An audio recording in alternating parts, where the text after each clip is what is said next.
Hi friends, இன்றைக்கி நம்ம என்ன வீடியோ பார்க்க போகிறோம்னா, நம்ம அன்னைக்கு காலிஃப்ளவர் பொரிச்சோம்ல, அதில் உள்ள கொஞ்சம் மீதி ஃப்ரிட்ஜில் வச்சுருந்தேன். சரி அதை ஏன் வேஸ்ட்டாக விடுவானு சொல்லி கொண்டு அன்னைக்கு அதை எடுத்து இன்றைக்கி ஒரு பொடி மாஸ் மாதிரி பண்ணிடலான்னு நம்ம ரெடி பண்ணியாச்சு.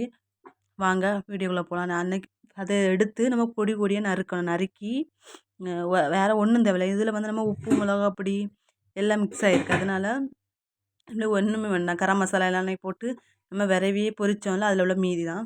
அது வந்து குட்டி குட்டி குட்டியாக நறுக்கி எடுக்க வேணும். வாங்க இப்போ நான் எப்படி நறுக்கேன்னு பாருங்கள். அதை மாதிரி நீங்களும் நறுக்கி எடுங்க. யாருக்கெல்லாம் காலிஃப்ளவர் பிடிக்குன்னு மறக்காமல் கமெண்டில் சொல்லுங்கள். ஏன்னா காலிஃப்ளவர் ரொம்ப ரொம்ப பிடிக்கும். யாருமே இந்த வீடியோ பார்க்கவே மாட்டீங்க. பார்த்து சப்போர்ட் பண்ணுங்கள் மக்களே. நீங்கள் சப்போர்ட் பண்ணால் தான் எனக்கு வீடியோ போட ரொம்ப ஹெல்ப்ஃபுல்லாக இருக்கும். இனி அதை வந்து ஒரு பொடி பொடியாக வெட்டியாச்சா, திரும்ப ஒரு தேவையான பொருள் பார்க்கலாம். வேறு ஒன்றும் வேண்டாம். அந்த காலிஃப்ளவர், ஒரு முட்டை, ஒரு கருவேப்பிலை நம்ம எதுக்கு போடுவோம்னா அந்த ஸ்மெல்லுக்கு. அந்த முட்டை ஸ்மெல் ரொம்ப அடிக்காமல் இருந்தால் அந்த கருவேப்பிலை கொஞ்சம் போடும்போது நம்மளுக்கு வந்து அது வந்து முட்டை ஸ்மெல்லு ஹெவியாக அடிக்காது. சிலவிங்க வந்து பொரிச்சா நல்லா சாப்பிடுவாங்க. எனக்கு இப்படி வந்து சூப்பராக இருக்கும் மக்களே. இது ஒரு தடவை நீங்கள் இப்படி வச்சு பாருங்கள். அதுக்கப்புறம் உங்களுக்கு திரும்ப திரும்ப நீங்கள் சாப்பிட்டாச்சு செய்வீங்க.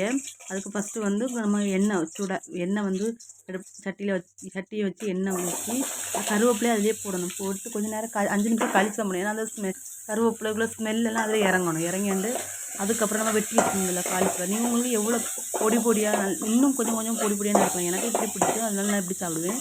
அதனால் நீங்களாம் சில பேர் பல் இல்லாதவங்களாம் சாப்பிடும்போது ரொம்ப கொஞ்சம் குறைச்சி இதாக்கணும் மதியா. சரியா?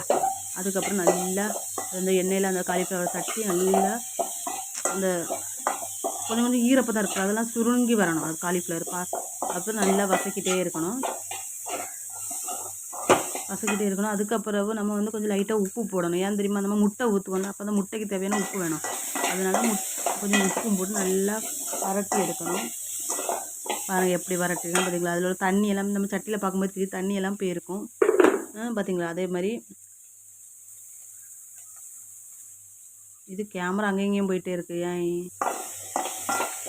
அந்த தண்ணியெல்லாம் பார்த்தீங்கன்னா அந்த சட்டியை பார்த்தாலும் தெரியும், நல்லா ஒட்டி பிடிச்சி கொஞ்சம் மாதிரி இருக்கும். இந்த சமயத்தில் நம்ம வந்து ஒரு முட்டை இருக்குல்ல, ஒரு முட்டையோ 2 முட்டையோ எவ்வளோ முட்டை தேவையோ அந்த முட்டையை நம்ம அடித்து வீற்றலாம். ஏன்னா கொஞ்சம் எண்ணெய் தேவைப்பட்டு அதனால் கொஞ்சம் எண்ணெய் ஊற்றினேன். இது எண்ணெய் எதுக்கு ஊற்றினோன்னா நம்ம முட்டை கொஞ்சம் பொரியணும், அதனால் கொஞ்சம் எண்ணெய் ஊற்றினேன். நான் ஒரு முட்டை தான் சேர்க்குறேன். எனக்கு இது பாதி காலிஃப்ளவருக்கு ஒரு முட்டை. சிலவங்க நிறைய முட்டை இன்னொரு முட்டையும் சேர்க்கலாம். நம்ம தேவைப்பட்டால் 2-3 முட்டை போட்டு நல்லா சாப்பிட்டோம்னா இன்னும் கொஞ்சம் நல்லா இருக்கும். அதை வந்து நல்லா அந்த முட்டையும் காலிஃப்ளவர் எல்லாம் அந்த சட்டியில் போட்டு நல்லா வறட்டி எடுக்கணும். வறட்டி எடுக்கும்போது அந்த முட்டையில் உள்ள மிக்ஸெல்லாம் காலிஃப்ளவர் போட்டு நம்ம முட்டை மசாலா சேர்க்கணும். அந்த ஸ்மெல் அடிக்கும். சூப்பராக இருந்த மக்களே. நான் வச்சு பார்த்தேன்.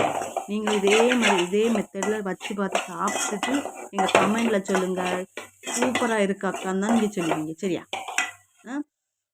பாருங்க நல்லா வறட்டிட்டேனா, இன்னும் கொஞ்சம் வரட்டணும். நல்லா வரட்டு பார்த்தீங்களா? முட்டையாக இருக்கிற மாதிரி இருக்கா? இன்னும் ஒரு முட்டை போட்டிங்கன்னா நல்லா காலிஃப்ளவரே தெரியாது, அந்த அளவுக்கு இதாக இருக்கும்.